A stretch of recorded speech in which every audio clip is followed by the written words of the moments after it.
Masayang buhay, mga kabukid, mga kanayon.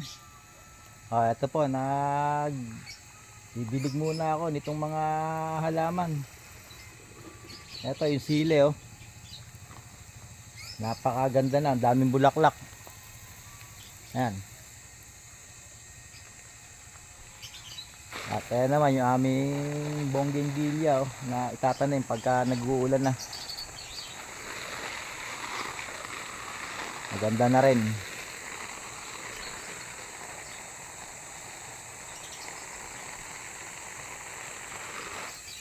Ito, lumago na uli yung sili nung aking natriman.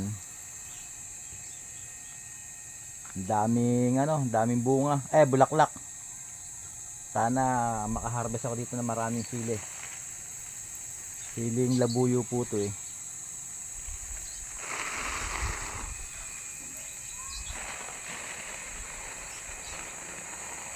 Ito yung aking daily activities dito sa aming munting bukid.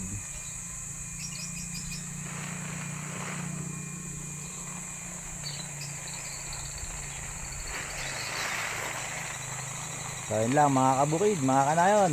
Maraming salamat po.